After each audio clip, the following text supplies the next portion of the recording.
What is up, everybody? Welcome back to Cornerstone Conversations. For today's episode, I sit down with my academic soulmate, Colleen Mistler.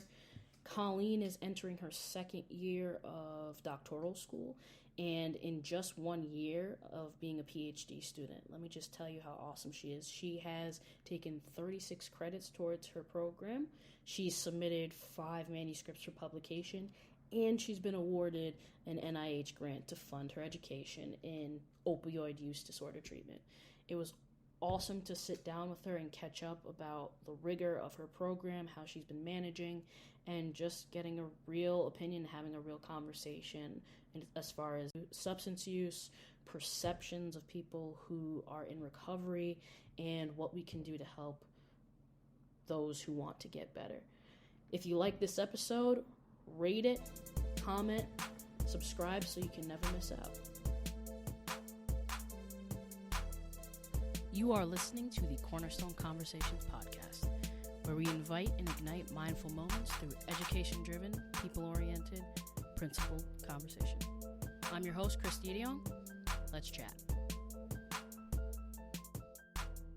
You're grinding. Yeah, grind don't stop. When are you going to be done with school? Is that your favorite? Never. That is my favorite question. And my answer is always never. I'm going to be in school forever.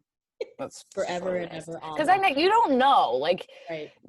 Everybody plans their dissertation to take a year and it takes 7. Like, so, I mean, we'll see what happens. I do plan to be done by 2022, finishing up classes this year. That will definitely be done. I'll definitely be done with classes at the end of the spring.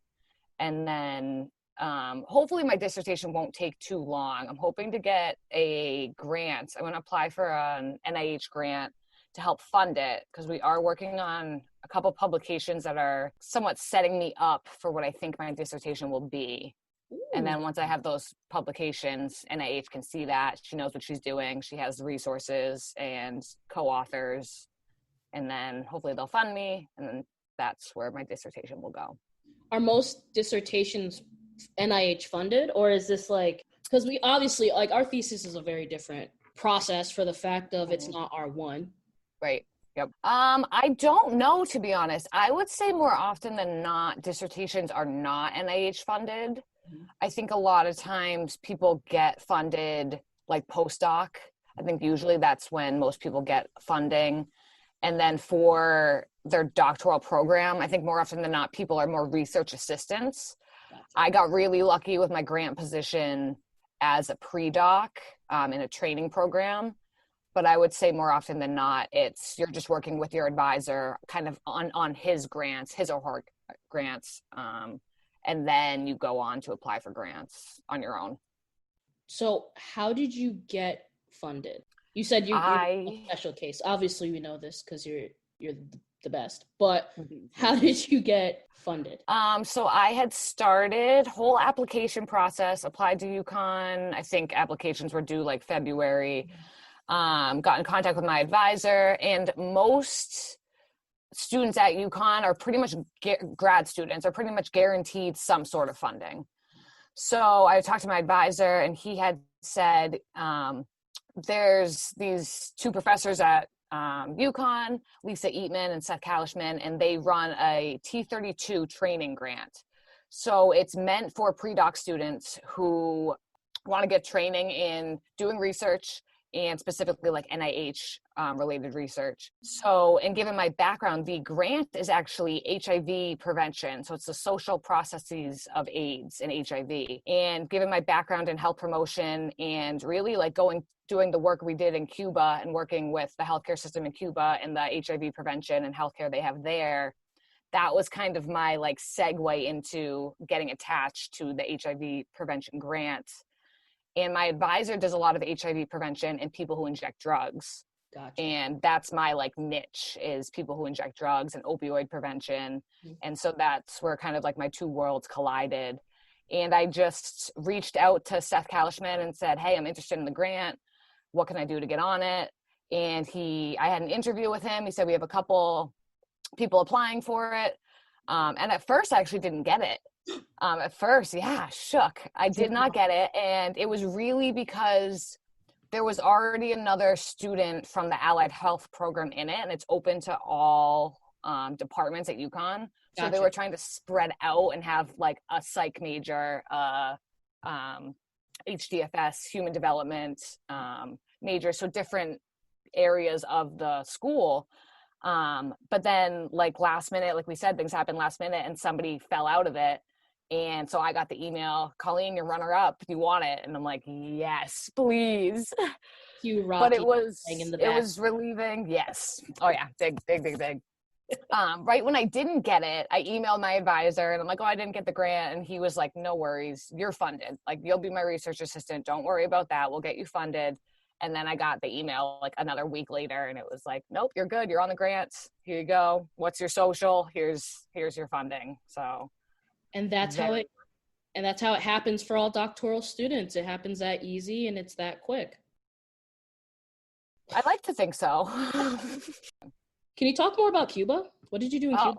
Yeah, absolutely. So luckily I had a really good peer who graduated with me from my master's program at Springfield College. Awesome.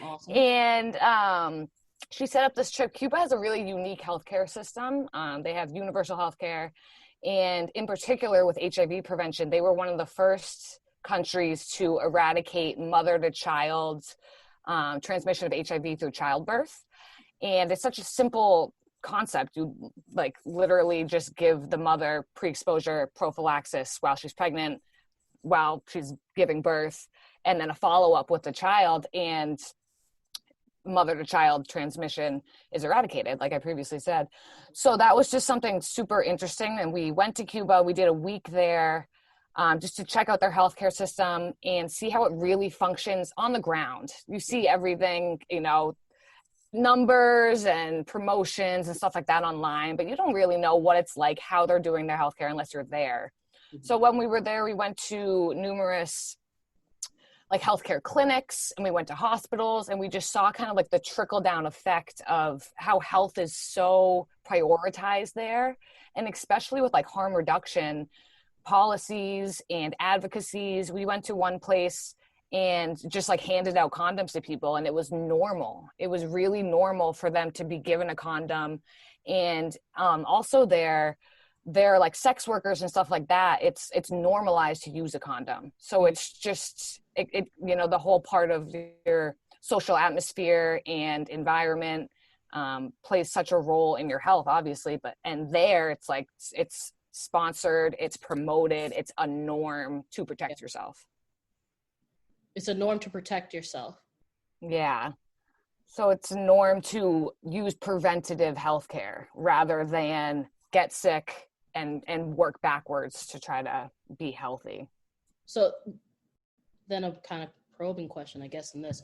Would you say then there is this collectivist mentality in which if I wear a condom, it's not just for me, it's for the person who I'm engaging in sexual activity with? Mm-hmm. Yep. And there's kind of that understanding.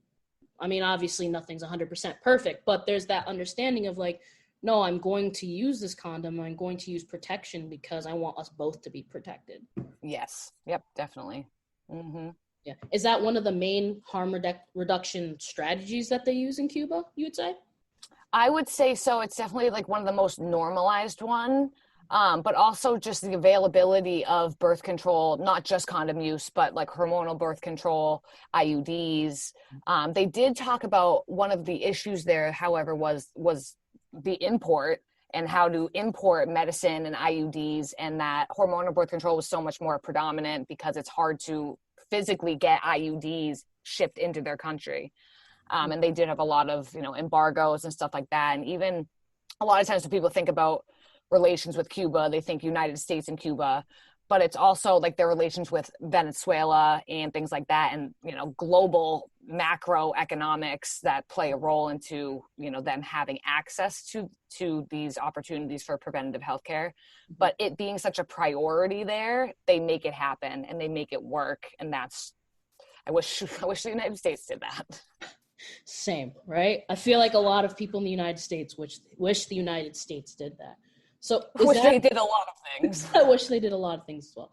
Do you think that kind of put the nail in the coffin for your interest in health promotions, or do you think that you already had the interest beforehand? Like, I know you got your master's in health promotion, disease prevention, but do you think that that trip in a way was a catalyst towards like, yes, this is what I want to be doing, prevention, harm reduction? Yes, I think it was, because I think prior to going to that, I was really into substance use prevention and more education. I mean, a lot of times that's the first thing we think of when we think of prevention is education. I want to build a program that will teach people these things. And then when I went there, I really realized it was more, prevention is really more deep rooted in the society and in access to things and having programs available to say, oh, I went there last week, you should go there, it's available, it's here for you. Aside from, oh, would you like a pamphlet for me to show you to educate yourself on your health? So that's something that really solidified it for me when I was down there, was how real it can be and multifaceted and more than just a pamphlet. So, health literacy is kind of my thing, right? Can you talk a little bit more about how knowledge isn't always necessarily power, but putting action-based or prevention plans in place can have a greater effect to changing behavior? So one of the go-to phrases I always think of is, people know smoking's bad for you, and that doesn't stop people from smoking. Right? People know alcohol isn't good for you, and that doesn't stop people from drinking. Right. So we know, knowledge isn't enough. But in terms of knowledge is power, I would say social status is power. And with social status comes, or I should really say, with economic status, and in relation to that, that's where your social status is really built. And I think that has a lot more to do with access to services and healthcare than knowledge does. It's interesting you talk about socioeconomic status, because I think right now with the pandemic, we're seeing a lot of the cracks and gaps in the structure that's been set up as far as who can get healthcare, who has to go to work, who's an essential worker. So, how do we keep everyone safe without the government and the economy suffering? Because those quote unquote essential jobs are people who necessarily aren't salary, who don't have benefits. They're part-time, they're in the food industry, they're in the grocery stores. Like, that's not necessarily the first line of defense or the people who we think of when we think of essential workers. But I think that this pandemic has definitely shown or took the veil off of how messed up the system is and how the protection isn't there. And when we think of the multiple dimensions of health, right, financial health is wavering point in a lot of these dimensions. So, we have our physical health, our mental health, our emotional health. We know that, but then maybe comes social health, and then maybe comes our spiritual health, and then maybe comes environmental health. But I don't think financial health is really at the forefront of people's minds when it should be. Absolutely. And it's funny that you say that. And one of the, we're just finishing up a paper in terms of how COVID has impacted the population I work with, which is opioid dependent persons in treatment for opioid use disorder. And that was one of our significant findings, was that ethnic and racial minorities were more likely to have to support somebody financially because of COVID. So not only are we seeing these populations more likely to have lost their job or not be able to afford rent or not have access to the healthcare services, but they're also taking on the other responsibility of having to care for their family and care for these other people in their family or friend group or whoever, plus or minus, that they've lost everything given this pandemic. And we see that huge just cycle, especially with people with any substance use disorders. It's, if your mental health isn't good, we see when there's an increase in stress, there's more likely an increase in relapse. Okay, so that's a factor that's going to increase substance use rates. Right. And then we also see mental health issues. Increase in stress is